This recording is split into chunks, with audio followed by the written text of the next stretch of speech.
Our goal here in Astana for Tour de France is to achieve 35 victories with Mark Cavendish. It's been spoken about, it's called Project 35, it's been named that in the media. So we come to Tour de France with the goal to win a stage, bring Mark Cavendish to 35. It's never been done before. He'll surpass Eddy Merckx, who he currently has 34 victories alongside, and will be undoubtedly the greatest ever sprinter and the most winning sprinter rider in the Tour de France. Number 35 is not an important number for me. It's something that I've never talked about it really. I've got asked about it and I had to answer about it, but I've not really talked about it. It's a perspective that's been put on kind of from the outside. I'm fortunate to have broken a lot of records in my career. I'm fortunate to have had a long career, you know. And the Tour de France has always been where I've shone the brightest. It's what's given me my career. It's what I've always focused on. It's what I dreamt of racing when I was a kid. And as long as I know I can be competitive there, I want to go and be competitive there. It's as simple as that. Mark Cavendish est pris dans la chute de Mark Cavendish. I'd have won the first sprint day of 23 and then crashed out. Would I be carrying on? Probably yes. I don't think it was the number that made Vino convince me to carry on. His words were, you can't stop your career with a broken collarbone, you know.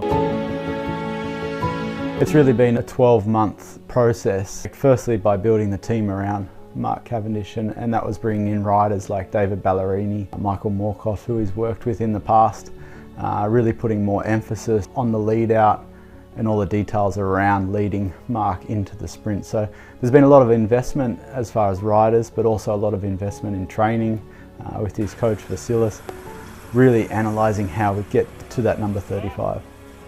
I've never been the strongest, never been near the strongest. And team mentality far outweighs strong individuals, you know. I've always believed that. If you're going to race with your friends and not just your teammates, you definitely get an extra edge to your performance there. I think fundamental to any team is a good ambience. We're away from home, we're on the road a lot of time of the year, and the team you're in becomes your family, and the closer you are with the family, the happier you are. And at Astana Kazakhstan team, I felt like I had a family straight away. They start to put a little bit pressure already from the 7, you know.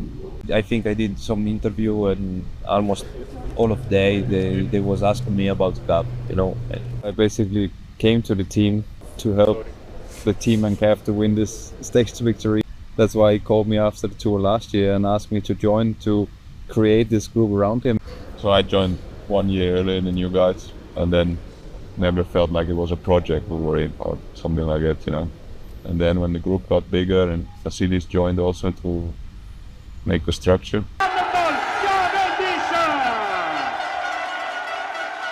Non aveva fatto la partenza è spettacolo qui, mamma mia. I believe we can achieve our goal. Morkov has been, his name speaks for itself over the last years and how he delivers any sprint he's worked with. Ballerini the same. Case, we saw what he did he did the last 3 positions as one person last year. You know? Brilliant boys. They're brilliant boys. And if those lads weren't on board, not just those lads, but everything we have with the team, we had to have each piece in place to make sure we were going. And I don't want an excuse, if you know what I mean. You worked hard to put it all in place for us, didn't you? And I couldn't ask for anything else, so we are with this team. I'm very happy. Yeah, stage 1 was on paper a huge first stage for Tour de France. It's not often we get to see anything like that. They come in fresh, they come in fit, but then to go into such a hard stage, we had a lot of heat, really a big shock to the system. We predicted he'd hold on a little bit longer, so the focus of the day shifted really to minimising damage, coming to the final safely inside the time delay. Just how I'm built, I can sprint. I'd rather be a climber than I suffer less on the climbs, or I suffer the same but go faster, you know, and it's over quicker.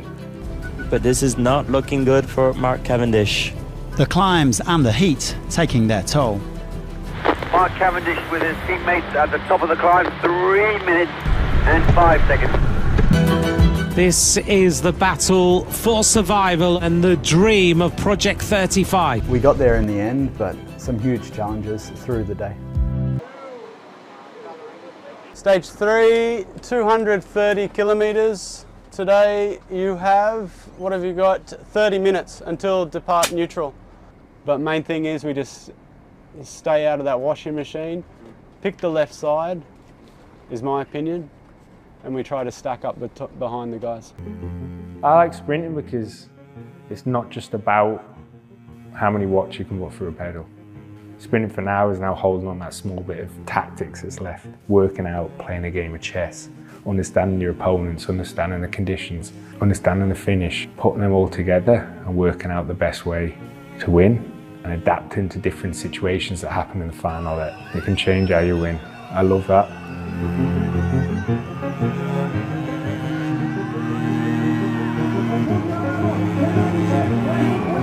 Sprinting is not an addiction to me at all. Racing is. Riding my bike is. Sprinting, definitely not. In the sprint I'm okay, but before I can be pretty terrified actually, you know. Stage 3 is the longest of this tour, a whopping 230 kilometres. 2.5 kilometres to go. Lidl Trek with Tom Scoynes. On his wheel is Stuyven. Oh, big crash in the back. Oh, massive crash. I don't see Cavendish. Is he in those wheels somewhere? Because there's a number of riders who have been washed away. I don't see Cavendish. He goes across, and it is right in the centre. Mads Pedersen, Girmay, Biniam Girmay.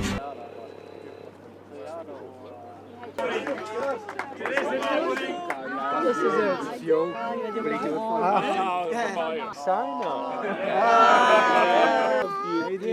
Good.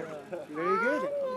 The tour's always special. Like this year being his last tour, you want to be able to finish enjoying the race that's made your entire career, that's given him everything that he has in this sport.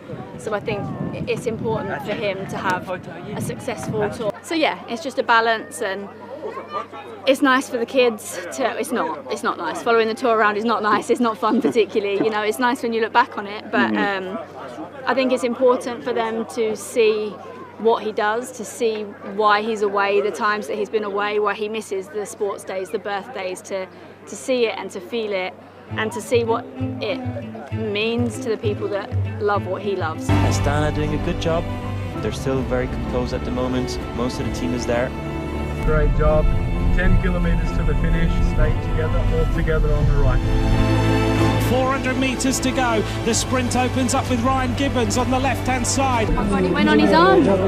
He went on his own. Right-hand turn. Pascal Ackermann. Mark Cavendish. Mark Cavendish dives to the right-hand side. Oh, big crash. Mark Cavendish all the way to the line. Max Bissau, record breaker. Stage 35 in the Tour de France. No. Yes! Yes! Oh, we did it! Yeah! We really did it. Oh, thank you. Woohoo! Finally! You've done the world record!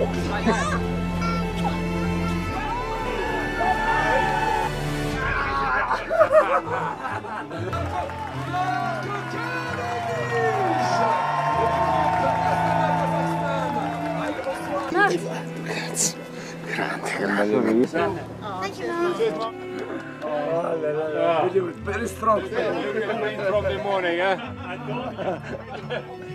I'm so glad you didn't show me that. We knew it, didn't we? Fucking hell. I couldn't have wished to spend my time with some better people than I have here. Thank you. Thank you all for the belief for every single minute you put into this. Tour de France sprints aren't won in the last kilometres. They're won on them days when you can have an easier day in the peloton and you're waiting for me and just shepherding me. Like, you can't imagine how special that is. Like, nobody in real life can understand the bond that creates, and the thanks that I owe you for that, more than any lead out, more than, like, it's that shit that goes above and beyond, and for that, that's where we win and lose, and that's where I owe you for the rest of my life. Thank you. We will always do it, mate.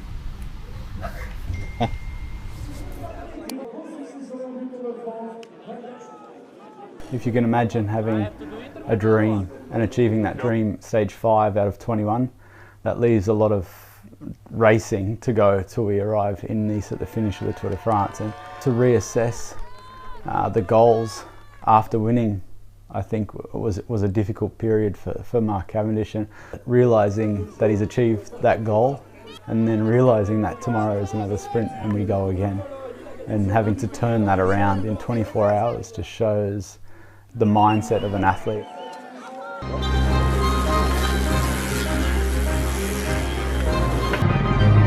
Okay guys, we have Lusenko who's crashed.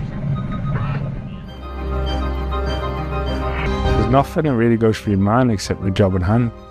Where to be next, where's the space open, when there's a corner coming up, what's your lead out man doing? Why is that team going then? Where's that team now? Are they behind? It's just really focused solely on the race. There's no real fear, there's no real joy, there's no real emotion as such.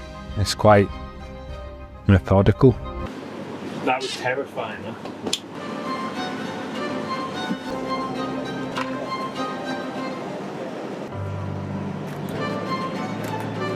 Watch. If he doesn't move, then I'm going to squeeze. You can't stop pedaling. Yeah. What can I do? I can go that way, but if he doesn't move, right? So he stops and look. Stops here and swings right. Yeah. Thierry Gavanu specifically said at the beginning of the Tour de France leader, don't pedal, do not move. Cavendish is really upset with this decision, as I am as the team, because we thought it was a hard fought place. We've had a really difficult day with Morkov going home this morning. Fedorov was not good at all today and dropped early in the stage. Lusenko crashed with about 15 kilometres to go. I think the team did exceptionally well and they showed big heart today. The biggest challenge is when you come to the high mountains like the Pyrenees, is arriving inside the time delay. Sprinters are trained to have high power and not have threshold power like the climbers. It's all about getting to the finish, coming there as a team, and along the way there's a lot of adversity that you have to fight as a rider. Mentally, the challenge of day in, day out riding, and physically recovering every day for the next day. Just calculate that you lose 2 seconds per K, which is going to give us close to 1.5 minutes. If we do average 4.1 watts per kilo, then we lose 18 minutes on this climb.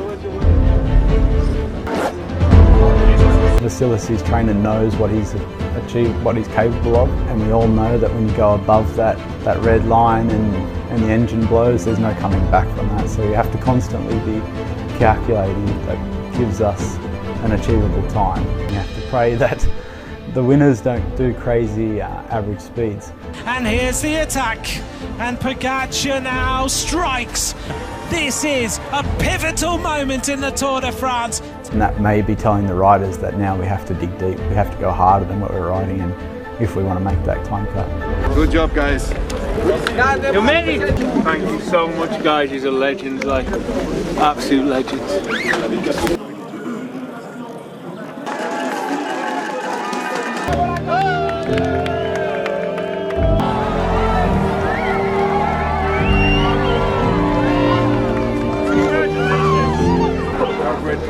You are the great. Congrats, eh? Hey. Thank you, Mark, and congrats to you, eh? Cavendish! Oh, there it is, the next missile.